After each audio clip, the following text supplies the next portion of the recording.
Hello, everyone. My name's Kevin Emily. I'm a graduate from Central High School, class of 1988, and I've got a little story to tell you. So I'm honored to be able to speak. I wish that I could be there at the conference right now or the seminar. However, this is the next best thing. So I hope you'll enjoy this lecture or testimony that I'm about to give you, and I just hope that it'll help somebody that's going through the same thing and realize that at the end of the day, everything's going to be okay. I wanted to go ahead and start by saying my brother, when he was 19 years old, he committed suicide. He had a disease called the Still's disease, which was like juvenile arthritis. And what happened was it made all the organs in his body kind of push together. And my brother was a big guy. He was a linebacker. Played football for Central High School, all Big Ten, all Big Eight. And so he was always physically fit. And when the disease took over, it pretty much reduced him to, just a small person. He was very weak. It was very, very down, very sad. And through this process, they really didn't know what was going on. And they finally figured it out. And so I was off at college. I was wrestling at Merrimack in St. Louis. And I talked to him on the phone, and he said, "Hey, Kev, I'm doing okay, and I can't wait to get home," because at that time, my folks were living down in Norcross, Georgia. So I talked to him on the phone, and I said, "Dave, I'm coming home for Christmas," and he was like, "Great." Well, when I got to Atlanta, my dad picked me up, and I said, "Dad, how's Dave doing?" And he said, Dave's he's doing pretty good. He said he reminded me to come get you at the airport. And I was like, "Oh, great." So we get to the house, and I don't see my brother. And it was upstairs, downstairs. So we get to my house, and I don't see my brother. So I run up the stairs, and I see this note in front of the bathroom door, and the door's closed. So I started reading the note. And the note said, "Mom, Dad, I'm sorry for the things I've said to you. I'm sorry for everything that's happened." And he was just like apologetic. And still, I'm standing in front of the door, and it's closed.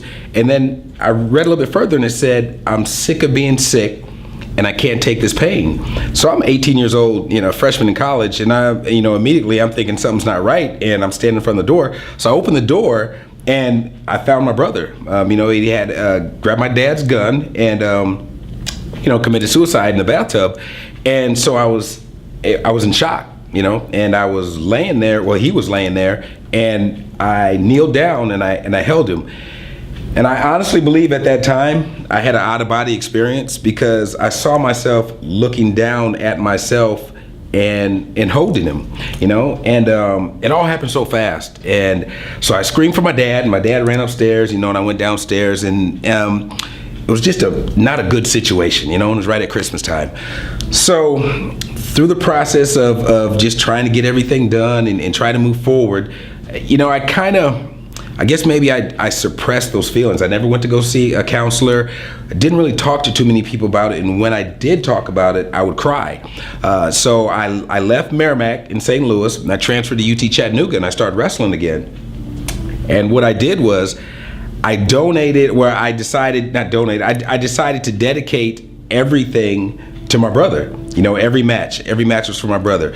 Everything I did was for my brother, and it helped me get by a little bit, but I was still kind of crying, and what I didn't realize was, Dave was depressed. My brother was depressed. He was depressed. He was sick. He was going through a lot, and unfortunately, he chose suicide to handle that. So I made it through college and, and graduated, and the whole time just kind of doing my thing and just dealing with it on my own. Well, after college, I got a job working in Atlanta, and everything was going okay, or everything was still all right. It went on for a while. So I'd say probably that was in 1989 when Dave committed suicide. So probably about 10 years into it, it was like every Christmas, when Christmas would come, I'd wake up in the middle of the night crying, for no reason. I wouldn't remember the nightmares or what it was, but I would always remember my brother, because he killed himself around Christmas time. So after a while, that feeling kind of went away, and I guess maybe, I don't know, 10, 15 years later, that feeling was gone, that the sadness was gone, but I would always deal with it. I would always talk about my brother, always, tell people if they asked a question, I said, yes, I have a brother, he passed away. And I thought I was okay, but what I really didn't realize was that I was suffering from depression too. The thing that probably hurt me the most was that I didn't seek help. But I was 18 years old back then. I was young. I was wrestling. I thought I could handle everything. 18, 19, 20, 21. I'm still in college doing my thing. So when I became a young adult, or a little bit older, then I think it started affecting me a little bit more. And the whole time, I was praying. I was being faithful. I was like, God, please help me. Take this pain away. And I really didn't understand what was going on. But I chose to suppress it and deal with it myself. But I think about 3 years ago, I was 40. I'm 46 right now. 3 years ago, maybe I can go back a little bit further. I guess I can take it back to maybe when I was 40 years old. Kind of experienced a couple things when I was coaching in Chattanooga, some emotional things with a relationship, and I realized that I was sad all the time, and I didn't know why. I didn't really realize at that point that it was severe depression. Just dealing with a bunch of things right then in my life, and I was sad all the time. If the wind blew, I was crying. And so I decided to move. Okay, I was in Chattanooga, wrestled at UT Chat, and then I coached there for 5 years at Red Bank High School. Then I decided to move back home to South Carolina, where I was actually born at. I was raised in Waterloo, but I was born in South Carolina. So I decided to move to South Carolina. Things were going okay. Everything was proceeding as normal. And I got myself into another relationship, and this relationship was one that was very toxic for me. It was not well thought out, and at that point in my life, I didn't have any actual children of my own, and I had just broken up with my ex-girlfriend, and I had helped raise 4 of her kids. So, and one of her sons was basically my son. I call him my son. I raised him since 2nd grade. And he wrestled for me all through high school, so I kind of took him under my wing. Well, here's what I didn't understand. Jamal was so to speak, my high, my roller coaster ride. He gave me my joy. And so everywhere we went, since 2nd grade all the way up to 12th grade, it was fun. And he kind of held me accountable for my actions. Well, subconsciously, I didn't realize that was my drug. Coaching Jamal was my drug, and it was suppressing that depression. And when Jamal was a senior, and he got done wrestling, he won 2 state championships for me at White Knoll High School, and probably about a month after the season was over, I started feeling weird, and I didn't know what it was. And I think a lot of you out there already understand this. I guess you call it the empty nest syndrome. For me, I didn't know that. I just felt like I was about to lose, my son. I was about to lose Jamal. And he was my excitement. And so I needed the next best thing, I needed my drug. I needed my excitement. And unfortunately, his mother and I broke up. And so I reached for a relationship, the next relationship that was totally crazy. It was something that I shouldn't have been involved in. And the reason I did it was to feed that energy, fun, let's just have a good time. Let's just get crazy. And I allowed myself to get sucked into the vortex. I don't fault my ex-girlfriend, the one that I was with, the last one I was with, for the relationship. We stayed together for 4 years. But I don't fault her for the things that happened to me. I took all this on, and I really didn't understand what I was doing until it was too late. So when I really realized that I had a problem was when we kept breaking up. She was a lot younger than me, and we kept breaking up, and I'd kick her out, and then have her back, and then, out of the apartment, and then it was very, very toxic. And what happened from that is I finally said, enough's enough. Enough's enough. And I asked her to leave, and she was gone. And then my excitement was gone. After about 3 years, we were together 3 years at first. And after that excitement was gone, then I had nothing to grab, and I had nothing to hold on to. And that's when I got into a bad situation. I remember one day I was at school. Every day I would go to school, I'd lock the door. When I didn't have class, I'd look out the window and I'd just cry. When I was at school, I'd cry my eyes out.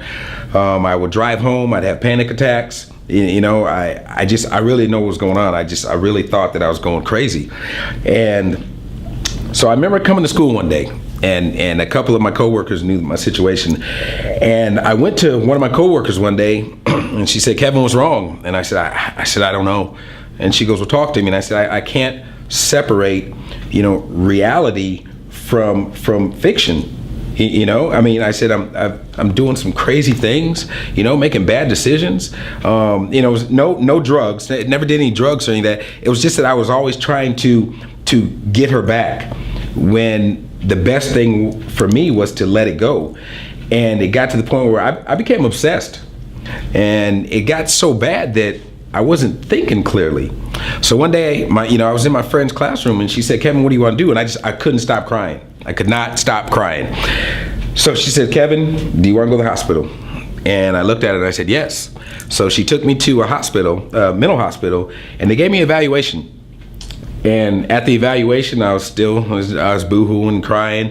And they asked me a question. I'll never forget this question. So they asked me a question. They said, "How do you feel?" This and that. And I said, "I feel bad. And I just broke up with my girlfriend. I really wanted kids of my own. We can't have kids." And so the intake nurse asked me a question. She said, "Do you feel like committing suicide?" And I looked at her and I said, "No. If I wanted to kill myself, I would. I'd drive myself off a cliff." Well, that sealed my fate because she wrote it down, and then, because I voluntarily came there, they gave me a choice. They said, "Well, you could go intake, or you could do the outpatient." So I said, "Well, can I go home and think about it?" And they said yes. So I went home, talked to my cousin, talked to my friends, and I just said, "I gotta go. I gotta go."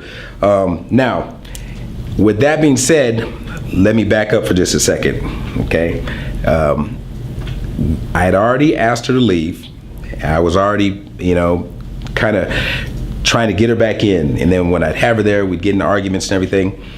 So one night, or I guess it was one afternoon after school, I'd had another one of my panic attacks, and I came home. I was sitting in my bedroom. I'd had these pills. They're oxycodone. Probably about 20 or 30 pills that I'd had from a foot surgery the year before. And I was done. I couldn't sleep at night. I had to have the blinds open in my bedroom because I was so claustrophobic. I was so scared. I didn't want to sleep in the dark. And so when I came home from school one day, I just kept on crying and crying and crying. I said, "You know what, this is it." I said, "I'm done." I said, "I'm checking out." And so I took the pills, took them out. I didn't even hesitate. I took the pills, set them on the counter, and I went and sat back on my bed. And I sat there. And, I didn't tell anybody. There's a lot of signs of suicide.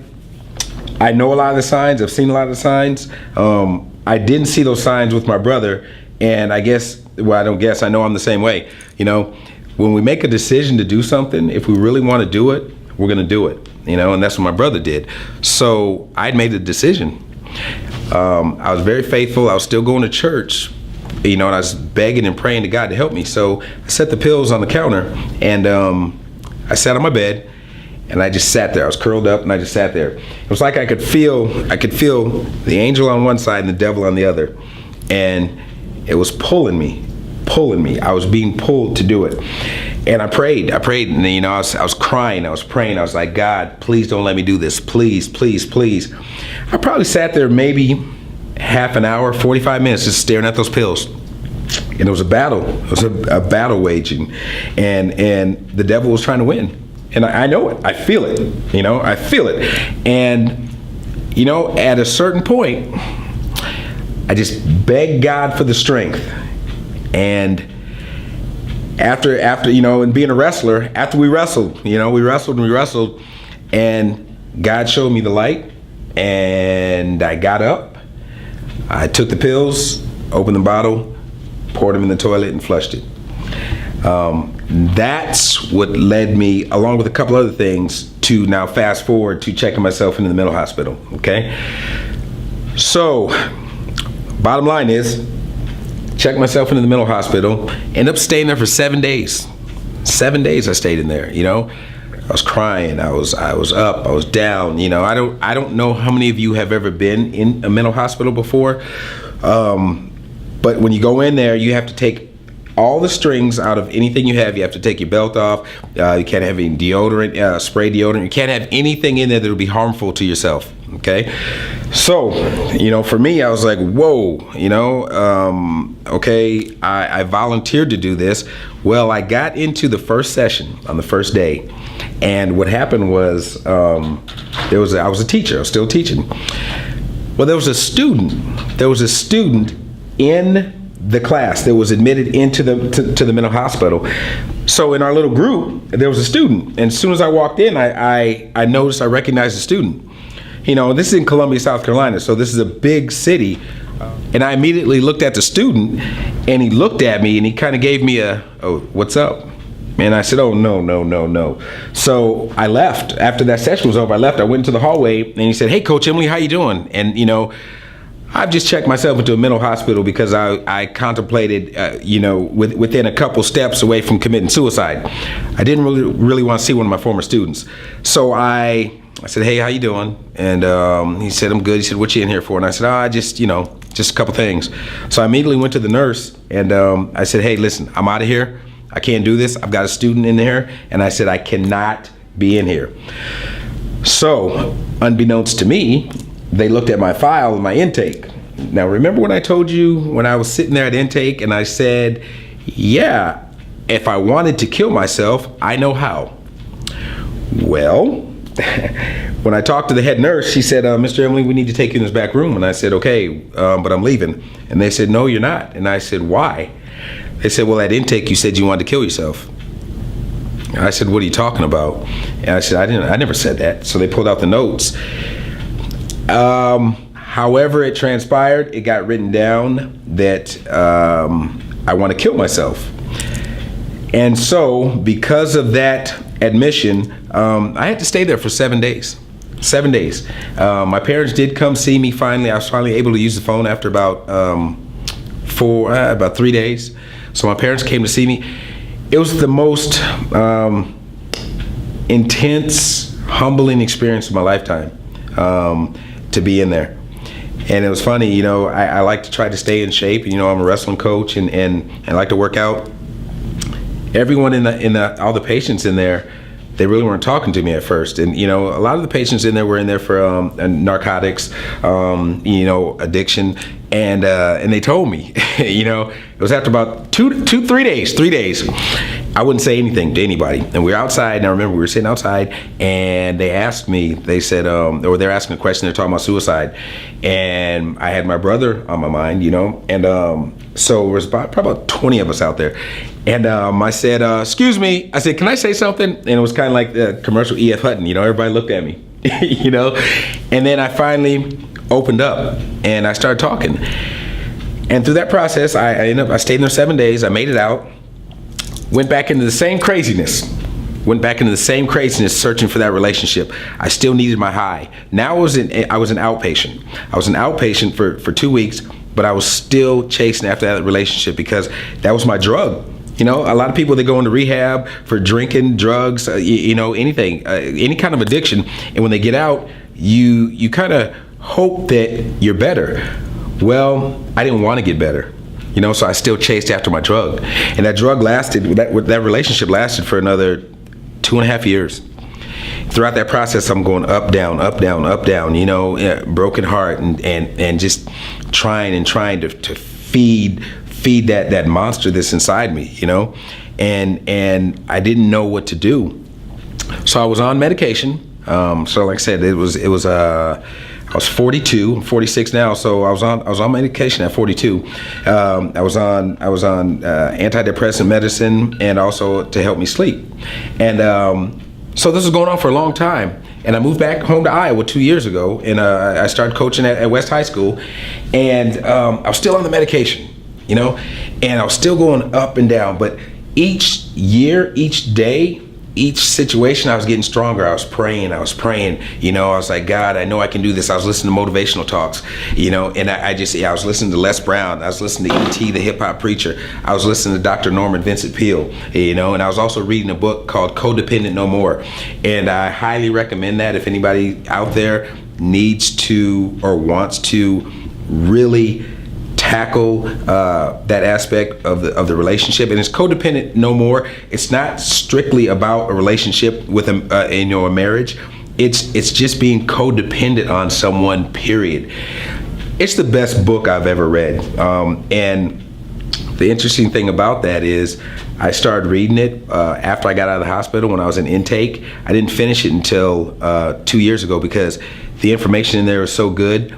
And it's so detailed, and it's basically a blueprint on how to heal yourself. I didn't want to heal. I didn't want to heal myself. I would read, and it would hit home, and I put the book down, and I start crying, and and then I'd put it away for about 2 or 3 weeks, and I'd read a little bit more. I did not want to heal myself. It was telling me the truth. So I read things like that, and it got to the point where I still was stressed out. I was still depressed. Last year when I was coaching and teaching at Waterloo West, I almost had a stroke. I got into a situation where the stress was building up for 6 weeks. I was dealing with the situation, and I tried to still help it myself, and it ended up, I came probably about 10, 15 minutes away from having a stroke. Back then, my assistant principal, you might know him, he's the AD at East High School now, Britton Shavers. He came in with the school nurse, and they said, if you don't go to the hospital right now, they said, we're going to call an ambulance. I said, no, please don't. And they said I looked like death. I'd let my stress level build up so high, and I was about to pass out, and they found me. So they took me to the hospital, and the doctor looked at me, and she said, what is going on? And I said, it's got a lot going on in my life. And so that that near stroke experience, that woke me up as well. I made a decision that I'm not going to give up. I hadn't given up to that point, and I was going to keep fighting.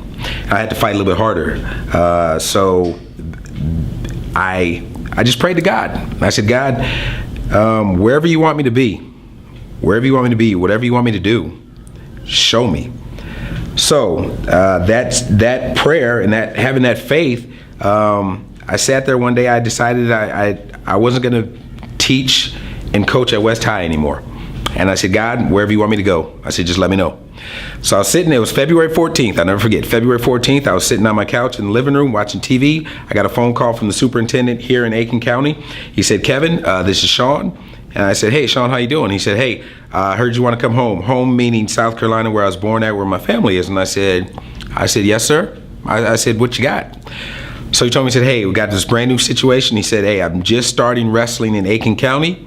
And I had known the superintendent from a couple years earlier when I was living in South Carolina, and we had something planned for me to go to another high school where his son was wrestling to coach his son, but it didn't work out, so that's why I came to Waterloo and started coaching at West. So he said, hey, we're going to bring you home, okay?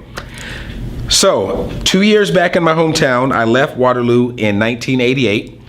And I moved back in 2 years ago, and so I'd been gone, 20-something years. My math's not good. I'm a special ed teacher, not a math teacher, so my math's a little off. But so 2 years later, I'm leaving my hometown again, and it was for the best. And I trusted God, and I left. So I got here to Aiken County Midland Valley High School, and and I was rejuvenated. I was feeling good, and I finally shook the relationship, after 4 years, 4 years. And I'm not saying anything about the young lady I was with. I'm not saying anything bad about her. She didn't cause this. I did this to myself. And, I want to make that clear. We put ourselves in situations, we can't blame others for that. So when I got here to Midland Valley High School, a lot of things started changing in my life. It was okay for me to be by myself. I was scared. I was so scared to be by myself. I hated it. I always wanted to be with someone. I always needed company because I was codependent. Okay, so that's gone. It's like right now, I'm happy. It's me and my dog. I'm happy. I go home, it's my dog. And I've got my close knit group of friends. In Waterloo. The class of '88 from Central. And I've got a lot of other friends in Waterloo. However, here I'm perfectly fine being by myself.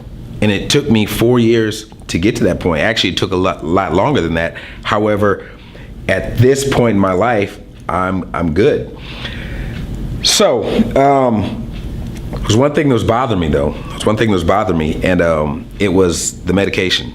And I told myself, I wasn't sleeping well, and I said, I really don't want to be on this medication. And I didn't know what to do. So I just kind of just prayed about it, and I just thought, I don't want this to be my entire life is dependent on medication.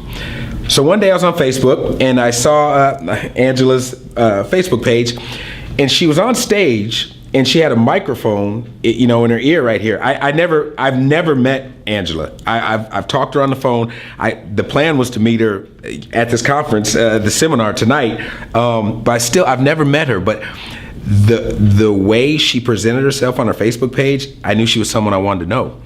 And I saw that she was a motivational speaker. I didn't too much know about USANA at that point, so I friend requested her and she accepted. So I said, hey, so I sent her a private message. I said, hey, can I talk to you for a second? I said, my name's Kevin Emily. I used to coach at West. I graduated from Central. I said, I got a couple questions I want to ask you about motivational speaking. And she's like, sure. And I said, also, it looks like you sell some type of product. So we called, I called and we talked. And, it was, I still remember the conversation like it was yesterday.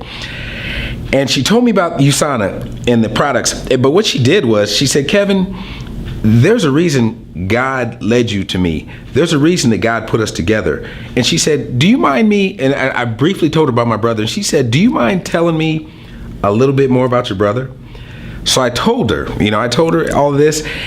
And she said, she's like, oh my goodness, Kevin. She said, I'm just getting chills right now. And I was like, well, why? And she's like, because this was meant to be. And what ended up happening was she talked to me about healthcare.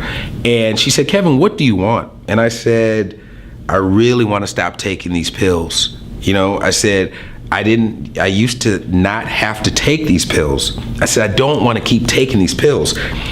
She said, Kevin, listen to me. She said, if you listen to me, I promise you this will work out in your favor. So she told me about the vitamins. She told me about the Biomega. She told me about the shakes.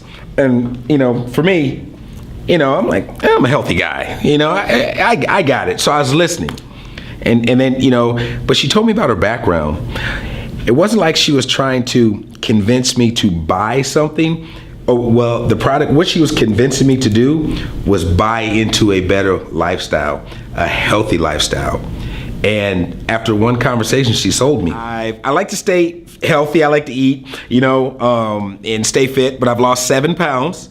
I still got a little bit more left to go because it's, I'm living in South Carolina, 2 hours from the beach. So, it's time to get, beach body ready. Something else she told me was, she asked me about coffee. I said, yeah, I drink coffee every day. I've been drinking coffee for 15 years. 15 years I've been drinking coffee. Actually, no, strike that, 20 years. I haven't had a drop of coffee in 5 months. I don't want it anymore. I don't want it anymore. I don't need it anymore.